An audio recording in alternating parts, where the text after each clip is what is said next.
कि किसी को पा चीटीगाड़ू लेना ही प्यार है, चेक पोस्ट। उसको सिर्फ चाहना प्यार नहीं। अगर उसकी सारी ख्वाहिशों को पूरा करना प्यार है तो उसकी लिए उसकी खुशियों के लिए दुआएं करना वो क्या।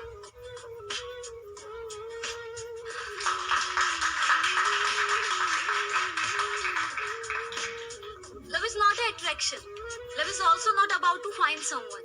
Love is about to find yourself in another one. कि जब चोट उसको लगे ना, दर्द आपको हो। जब आंखों में से आंसू उसके आए और दिल भारी आपका हो जाए। आंखों ही आंखों में इशारे हो गए, उन्होंने भी आपको देखकर मुस्कुरा दिया, प्यार हो गया। आज कुछ बात हुई, कल मुलाकात हो गई और प्यार हो गया। नहीं यार, वक्त लगता है प्यार होने में। ये 2-4 मुलाकातों में बात नहीं बनती, समय लगता है किसी को समझने में। और प्यार करना ही अपने आप में बहुत बड़ी बात है। और अगर एक तरफा हो ना तो फियर फैक्टर, खतरों के खिलाड़ी।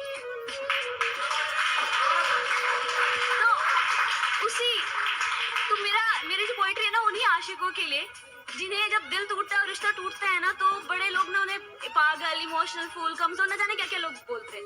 तो वो उन्हीं के लिए कि वो आशिक भी ना कितना डेयरिंग होता है।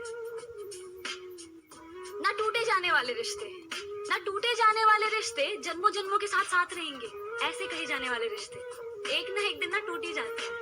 पर फिर भी ना हम आखिरी उम्मीद करना नहीं छोड़ते।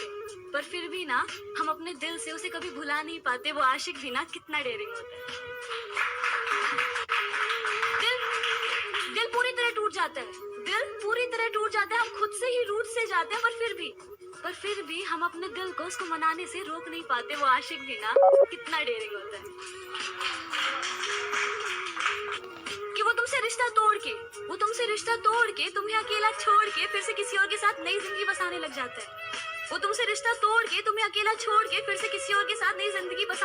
है। पर फिर भी ना हम उनका इंतजार करना नहीं छोड़ते। इंतजार का हर एक सेकंड ना 1 साल जितना लंबा लगता है। पर फिर भी हम सालों सालों तक इंतजार कर जाते हैं कि अगर आज भी अगर हमारे दरवाजे पे हल्की सी दस्तक होती है ना, तो दिल जोरों से धड़कने लग जाता है इस एहसास में कि वो इंसान तो नहीं, पर वो इंसान नहीं होता।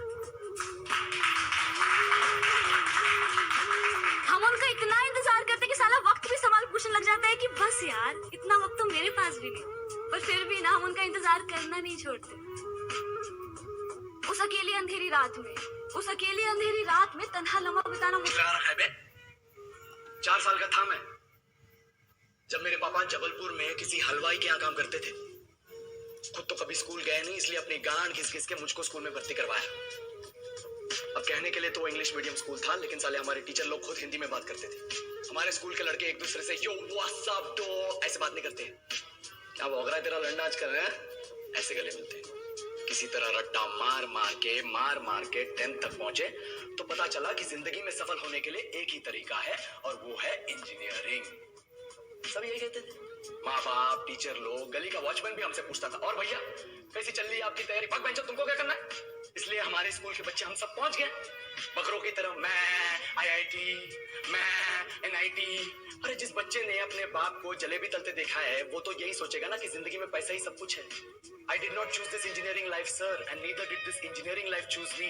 It was shoved down my throat by my teachers while my hands were tied to my back by my friends and my parents watched in silence. और इंग्लिश सुनेगा तो मादर चोट तो सुन। 10th के बाद 2 साल लग गए इस कॉलेज में घुसने के लिए, कोचिंग में निकाल दिए। ना कुछ खेले ना कुछ सीखे। और 2 साल बाद जब यहाँ पहुंचे तो पता चला कि बड़े शहरों के कॉन्वेंट स्कूल के पढ़े बच्चे जब अंग्रेजी में बात करते हैं तो मरे हुए फूल भी खिल उठते हैं। हवा में ऑक्सीजन की मात्रा बढ़ जाती है इनकी अंग्रेजी सुन के। और पूरे कॉलेज की लड़कियां इन इंग्लिश स्पीकिंग लड़कों को अपना जीवन साथी.com मान चुकी है। तुझे क्या लगता है? मुझे कभी लगा नहीं कि मैं अपनी अंग्रेजी पे काम करूं, अपने पर्सनालिटी पे काम करूं। बहुत लगा। ये चूतिया इंडस वैली सिविलाइजेशन का जो एजुकेशन सिस्टम बिठा के रखे हो, जिसमें हर साल में 10 सब्जेक्ट, हर सब्जेक्ट में theory, practical, viva, lab work, external, internal, majors, minors, assignment, project, thesis, गांड मार के रख लिया हमारी। महीनों तक नहाना भूल जाते हैं हम लोग और फिर हमारा परसेप्शन बना देते हो कि हम ऐसे ही रहना चाहते हैं। अबे साल में एक बार कल्चरल फेस्टिवल आता है, एक बार, उसके लिए भी प्रोफेसर से भीख मांगनी पड़ती है। अरे बिना इंग्लिश बोले, बिना लड़कियों से बात किए कौन गांडू रहना चाहता है वैसे? पर टाइम कहाँ है कुछ सीखने के लिए? लगे पड़े कोडिंग सीखने। तीन तीन लैंग्वेज सीख रहे हैं, अलग अलग इंग्लिश छोड़ के। लेकिन जब प्लेसमेंट्स की बात आई तो सबको एप्टीट्यूड चाहिए, पर्सनैलिटी चाहिए, इंग्लिश स्पीकिंग चाहिए। It is not that we can not speak English sir, we are just very conscious of our diction and our pronunciation and we are not confident to speak in front of anyone else. If the curriculum was a little bit diverse, if the engineering college in our country focused on our all round development instead of कब होगी जब आप comfortable level को तुरंत आज ही। बात समझ में आ रही है तो बोलो हाँ। टुडे आपको कसम खानी है सर कि कंफर्टेबल सिचुएशंस को जितनी जल्दी हो जाए उसको त्याग कर दीजिए। आज कंफर्टेबल मत रहिए, जिंदगी अनकंफर्टेबल रहिए। मैं बार बार बोलता हूं with all the respect and regard, झुग्गी झोपड़ी के बच्चों को कभी निमोनिया नहीं होता, झुग्गी झोपड़ी के बच्चे को फीवर नहीं होता, नंगा घूम रहा है जनवरी की सर्दी के अंदर, है ना। लेकिन हमारा आपका बच्चा कंबल में बीमार हो जाता है। मेरी बात को अदरवाइज मत लीजिए, with all the respect and regard मैं ये बात बोल रहा हूँ, क्योंकि हमारी जिंदगी ना हमने बच्चों को कंफर्टेबल बनाया। कोई मेरा लाल सा बच्चा, भाई मेरा बेटा, इसको हवा ना लगे और वो देखो नंगे घूम रहे हैं with all the respect and regard, और ऐसा घूम घूम के उनका इम्यून सिस्टम इतना शानदार हो जाता है, कोई हवा उनका कुछ नहीं बिगाड़ पाती।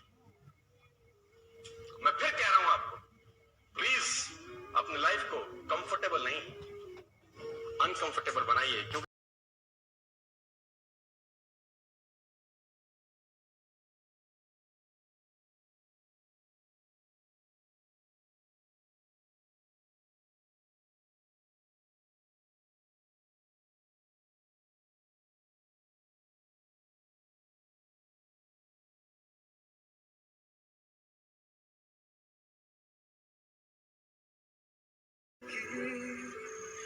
petrol pump. This is